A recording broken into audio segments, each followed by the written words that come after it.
Alabado sea Allah, quien es la verdad, quien nos invita a la verdad y quien ha colocado a la verdad sobre la falsedad. Atestigo que no hay nada ni nadie que merezca nuestra adoración salvo Allah, y atestigo que Muhammad, el hijo de Abdullah, el hombre que nos enseñó y nos guió, el enemigo más fuerte en contra de la mentira, es el mensajero de Allah. Que la paz y la misericordia de Allah sean con el profeta Muhammad, con su familia y compañeros hasta el día final. Vosotros que creéis, temed a Allah como merece ser temido, y no mueran sino salvo como musulmanes. Hombres, temed a vuestro Señor, que os creó a partir de un solo ser, creando de él a su pareja y generando a partir de ambos muchos hombres y mujeres. Y temed a Allah, por quien pedís unos a otros, y respeten los lazos de sangre. Realmente Allah os observa. Vosotros que creéis, temed a Allah y hablad acertadamente, solamente con fundamento. Él hará prosperar vuestras obras, perdonará vuestras faltas, y sepan que quien obedezca a Allah y a su mensajero habrá triunfado con un gran éxito.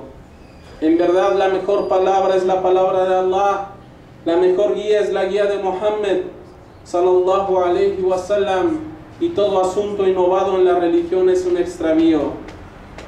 Hermanos y hermanas, los sabios y estudiosos del Islam, a través de un estudio exhaustivo de los textos del Corán y de los dichos y acciones del profeta Muhammad, la paz sea con él, han escrito sobre principios básicos, sobre reglas generales acerca de lo ilícito y lo ilícito.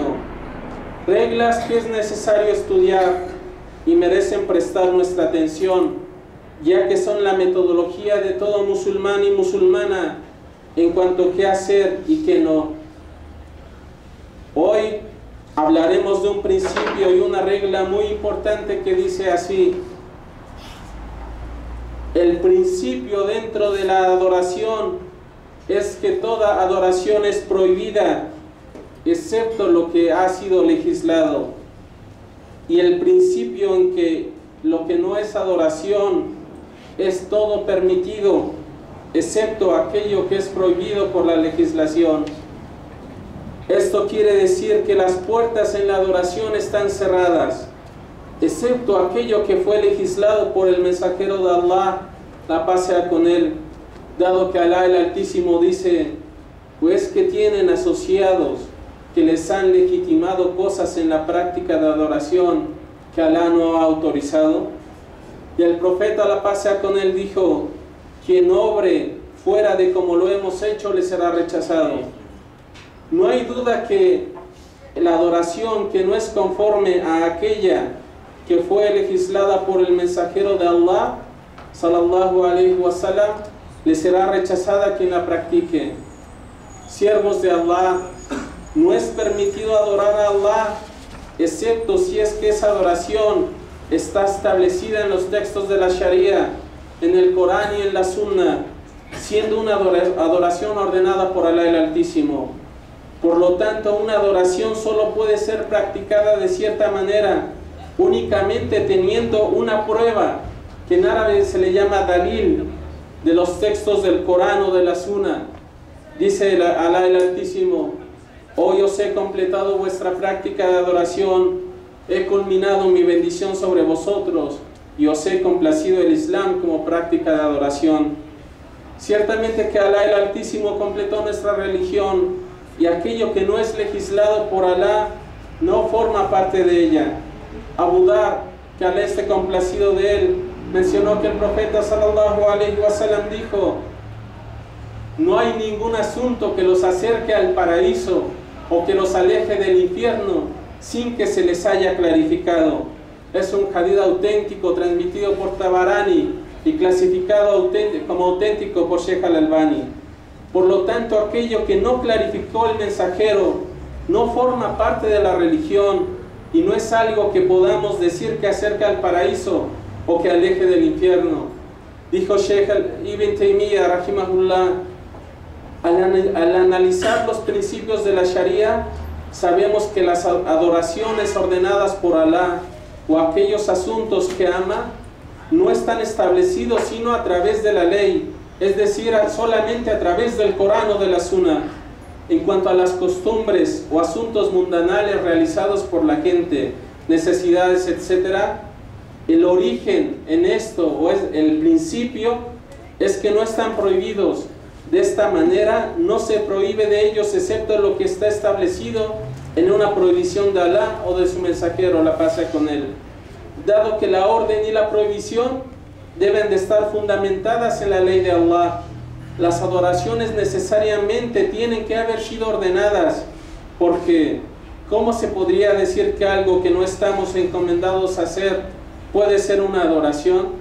Y una costumbre que no es prohibida, ¿cómo podríamos decir que es ilícita?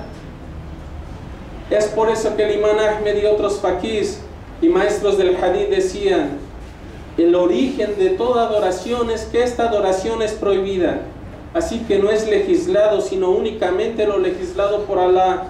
Si no, entraríamos dentro del significado en la palabra de Alá, o es que tienen asociados que les han legitimado cosas en la práctica de adoración que Alá no ha autorizado.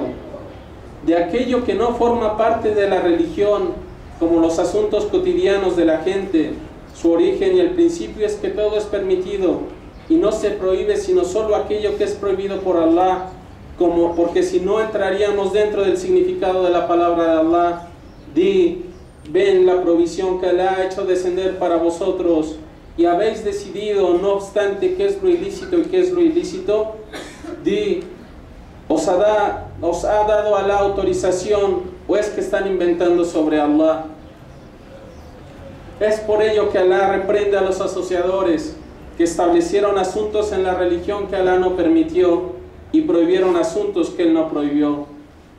Dijo Sheikh Mohammed ibn Ibrahim: las adoraciones solamente se saben a través de la revelación, así que lo que Alá y su mensajero legislaron es ley debido a ello, y aquello legislado para determinado tiempo o lugar será solo para aquel tiempo o lugar. En el Consejo Permanente de Sabios y Veredictos dijeron: el origen en las adoraciones es la prohibición, por lo que no es permitido decir esta adoración es legislada por determinado asunto, número, forma o lugar, a excepción de tener una evidencia dentro del Corán o de la Sunna que lo compruebe. Dijo Sheikh Ibn Taymiyyah, que Allah tenga misericordia de él: la esencia dentro de las adoraciones es que están prohibidas o no permitidas, por lo que no es lícito que se adore a Allah, sino solamente conforme a algo que Él, no es permitido que se adore a Allah con algo que no haya legislado, sino solamente algo que sea a través de su libro o en la Sunna de su mensajero, que la paz y la misericordia de Allah sean con él. Y cuando alguien dude de un asunto, si es adoración o no, el principio establece que no es una adoración hasta que no haya una prueba dentro de los textos que lo sea. Por último, Sheikh Saleh Al-Fawzan dijo: no es permitido realizar alguna adoración en determinado tiempo o lugar, a excepción de contar con una orden dentro de la ley. En cuanto a alguien que establece que algo que no haya sido encomendado dentro de la Sharia, en las adoraciones, dentro de un lugar o tiempo o una forma, será clasificado como una innovación. Por lo tanto, hermanos y hermanas, muchos de nosotros hemos dejado la religión de nuestros padres y no adoptamos otra religión sino el Islam, debido a que encontramos dentro de las otras religiones muchas incongruencias y falta de pruebas contundentes en los asuntos que hacían. Así que nuestra tarea dentro del Islam es también mantener esta misma metodología, no dejarse llevar por palabras como dicen que así es, o dicen que si haces esto es bueno, o no hagas esto porque en mi país así no se hace. El Islam y la forma de enseñarlo consiste en decir: dice Allah, dice su profeta, en interpretar los hadices y las enseñanzas del Corán y de la Sunna a través del entendimiento de los compañeros del profeta y de los sabios piadosos del Islam. No basarse en opiniones de fulano o de mengano. El que alguien haya nacido en un país musulmán o como musulmán y obre de cierta manera, no basta para que lo pongan al mismo grado del profeta, dándolo como ejemplo para poder hacer tal acción o no. El que alguien haya nacido en un país musulmán o como musulmán y obre de cierta manera, no basta para que lo pongan al mismo grado del profeta, dándolo como ejemplo para poder hacer tal acción o no. Digo poniéndolo a tal grado del profeta porque es como si dijeran, cuando se ve que el profeta hacía algo, dicen el profeta lo hacía, entonces se puede hacer. Hoy encontramos que muchos hermanos y hermanas ven a alguien que ha nacido en un país musulmán o ha nacido como musulmán, dice él lo hace, tomándolo como un ejemplo, como si él fuera el profeta, y como si eso fuera bastante para decir que eso se puede hacer. No se debe de prestar atención cuando un hermano dice, si tu intención es buena, entonces ya lo que haces es bueno. Como si solamente la intención abrogara todos los textos del Corán y de la Sunna. Como si solamente la intención borrara los estudios que han hecho los sabios a través de cientos de años, solamente diciendo, si tu intención es buena no importa. Como dijo Ibn Masud, uno de los compañeros más sabios del profeta, cuando le dijeron, oh Abdurrahman, no queríamos sino el bien. Escuchen qué respondió Ibn Masud. Y cuántas cosas solamente por querer el bien no son correctas. Cuántas cosas solamente no por querer el bien son correctas. Hermanos y hermanas, tengan mucho cuidado de quién toman su religión, porque serán cuestionados por cada asunto que hagan. Asegúrense que estén preguntando a alguien con conocimiento, pues Alá en el Corán nos manda preguntarles a ellos diciendo, preguntad a la gente de conocimiento si es que no sabéis.